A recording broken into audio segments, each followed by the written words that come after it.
15 or 16% of the population now taking antidepressants. When they've gone out and asked people who actually use these medications whether they're experiencing sexual dysfunction, approximately 60% of people will endorse it. We should only be using these medications after we've done everything else. Dr. Josef Witt-Doerring is a board-certified psychiatrist, former FDA medical officer, and now director of the Taper Clinic. He treats patients suffering from post-SSRI sexual dysfunction, PSSD, and protracted withdrawal, two conditions becoming more common and in some cases permanent in people who have stopped taking antidepressants. SSRIs and antidepressants are really popular drugs, and some people just don't want to believe that they could potentially cause something so catastrophic. How can patients who have decided to discontinue the use of psychiatric medications do so safely? And how can we as a society gain control of our mental health? What I saw going through all of that as a drug safety officer was essentially that we really were practicing outside of what the psychiatric clinical trials and the evidence showed. Doctors have been led astray about the drugs to the point where they overestimate the benefits and minimize the harm. This is American Thought Leaders, and I'm Jan Jekielek. Dr. Josef Witt-Doerring, such a pleasure to have you on American Thought Leaders. Thanks for having me, Jan. So, a very common side effect of antidepressant drugs is actually sexual dysfunction. If I understand, perhaps the most common. And a lot of people assume that after they come off these drugs, that this will actually go away. But that isn't always the case. And in a surprising number of cases exists where it hasn't. So tell me about that. So what you're referring to is a condition called PSSD, or post-SSRI sexual dysfunction. And although this has been talked about since the 90s, published in the medical literature, it's only gained wider spread recognition recently. I mean, we've had several drug regulators, the most notable of which is the EMA, the European Medicines Agency, actually update the labels of all the SSRIs and the SNRIs, these are classes of antidepressant medications, to warn about this risk. And, like you said, there are a growing number of people who, when they come off these medications, they find that their sexual functioning never returns again. And despite this being what I think is a extremely important risk and something that everyone would want to know about before being exposed to this type of medications, it's hardly known amongst doctors, and because of that, many patients aren't told about it either. So maybe give me a sense of, first of all, how common it is for just people that are on antidepressants in the first place. When they've gone out and asked people who actually use these medications whether they're experiencing sexual dysfunction, approximately 60% of people will endorse it. However, that may even be an underestimation, because just with the sensitivity of talking about sexual functioning, some people may not want to talk about it, but it is what I think probably the most common effect of the medication. And what about just in general, like how common is it for people to take antidepressants in the first place? It's been increasing a lot, actually, and the most recent statistic that I've seen, I think it's from 2018, is that there's about 13.2% of the US population taking these medications. I think it's about 8% for men, and it's about 18% for women on these drugs. And so it's incredibly common these days. And in fact, that was from 2018, before COVID happened. And I know that they've been seeing increases in antidepressant prescriptions since then, so it's likely even higher now. How well do they work? It is a controversial point, and I want to preface it by saying there's a lot of variety. So there are going to be some people where they're very beneficial, and some people where it's not so.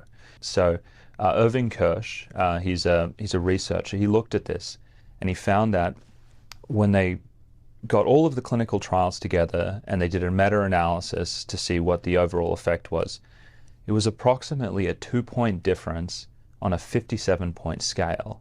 Now, that seems very measly, and so that means 2 points in helping someone become less depressed. Yes, okay. Yeah, out of 57. Out of 57, and so a 2-point difference on scores out of 57. That's not a lot. But for a long time, we were told that they fixed a chemical imbalance. That was in a lot of marketing, and there were a lot of researchers a long time ago saying this. And that kind of entered the zeitgeist. People thought if you were depressed or anxious, could possibly be this chemical imbalance. But researchers in the UK, Joanna Moncrieff and her group out of University College of London, published this umbrella meta-analysis where they looked at all of the data into potential chemical aberrations in depression, and they found nothing. And this wasn't disputed by anyone. So they're not fixing a chemical imbalance. And so the most logical way to sort of explain what these drugs are doing is, depending on the drug, they're either having some combination of numbing or anxiety reduction. They can be slightly energizing for some people, and they can be sleep promoting. Now, depending on the person, that can be very therapeutic or not. If you're a very high-strung person and you have a lot of jitteriness and anxiety, to be on an SSRI, you might experience that as being very therapeutic. But for others, that blunting is not going to help them. And then there's also a lot of questions about the longevity of that effect and developing tolerance to it. And there are some researchers out there who do worry, and I think it's credible, that being on long-term antidepressant medication might actually make a proportion of people more prone to depression and anxiety overall. So it's actually really complicated, that there can be, many things can be true. There can be a proportion of people who get on these medications, experience it as therapeutic, and it works for a long time. But then there's also another group of people who it's really not that helpful for them, and in fact it could be making them worse. And the problem is, we don't have research to predict who is going to have a good effect from this and a negative one. One of the things that I've learned over the last years is you really have to look at the cost-benefit analysis, right? As a doctor, when you're going to prescribe a drug, there's always some cost. Some drugs it's very low, but so. And I guess I'm always asking, are doctors doing that analysis, right? I don't think it's happening enough. I work at a clinic, which I founded with my wife, where we help people come off these medications. And so a lot of people will tell me that they go and see their family medicine doctor, and sometimes they get diagnosed with a short 5-minute conversation. Sometimes they even fill out a check marks on a questionnaire in the waiting room, and then the doctor will come in and prescribe a medication that potentially has serious effects. It's kind of like a roll of the dice. Sure, I think most people are not going to have the serious problems, but if you roll the dice enough, you are going to get some people who will be seriously harmed. And the real shame that I think here is, when I talk to the people who are injured from these medications and who are having a lot of the problems, they look back on why they went in there originally, and they talk about a lot of problems that could have been resolved in other ways. If it was grief, maybe they just needed to meet with a doctor or a therapist, or just wait. Maybe they didn't need any interventions. They just needed to be told that their sadness was justified and that it would go away, and that someone would be there for them. Some people were just drinking too much coffee, living sedentary lifestyles with poor diet, and they needed someone to help them with their sleep and their diet and maybe some of the substances they were using. Some people are having problems with work and relationships, and they look back on this and they think, wow, there could have been so many things that I wish someone would have supported me with, kind of held me accountable to before the doctor prescribed the meds that ultimately led me on this path. I also want to be sympathetic to the doctors, because I have sat in their shoes and I have worked in these county settings. Our healthcare system is not set up to support people in that way. It's very transactional visits, and so I sympathize for a lot of doctors as well, who are being tasked with helping people with problems as complicated as anxiety, depression. I mean, it's one of the most complicated things. So many different things can cause that, medical and life problems, and they're not really being given appropriate tools or time to help these people. And so there's these systemic problems that lead to these extremely transactional visits where people aren't getting the kind of care that you would want for a loved one.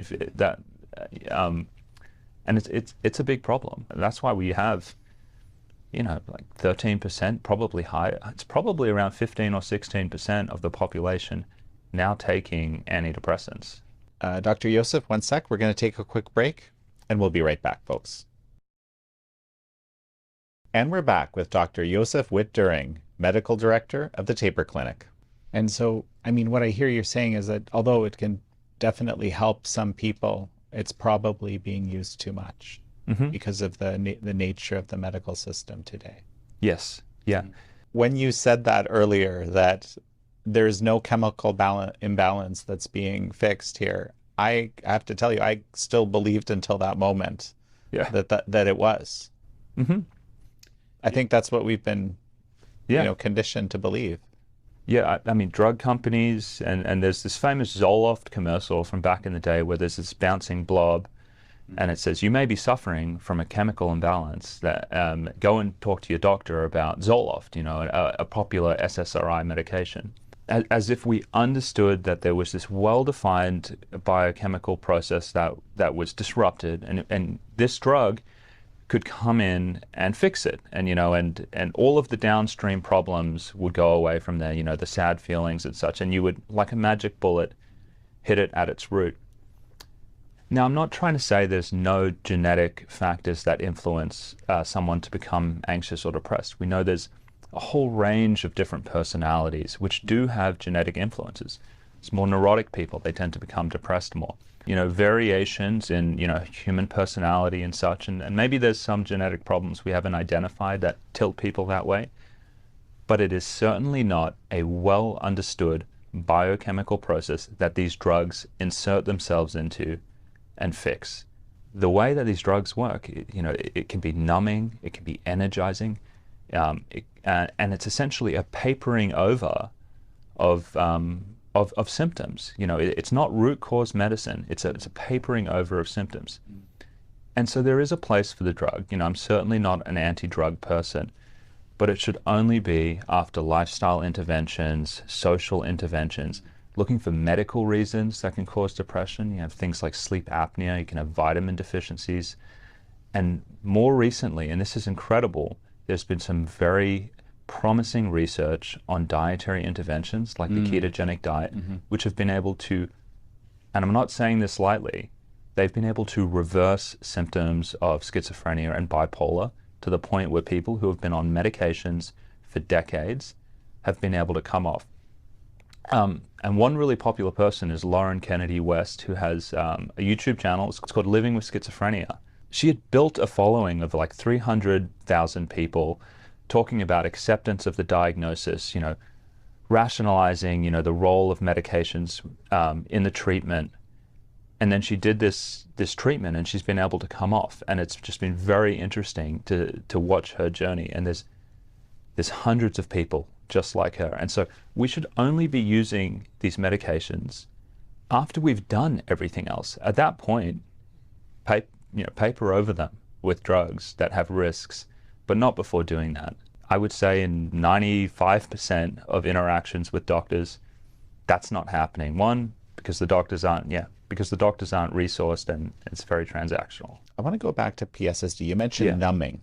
Yeah. Okay. And so I understand that for some number of people, there's very significant numbing that ends up being permanent. So, and also tell me, like, what's the known prevalence of this, where it actually becomes something that's permanent?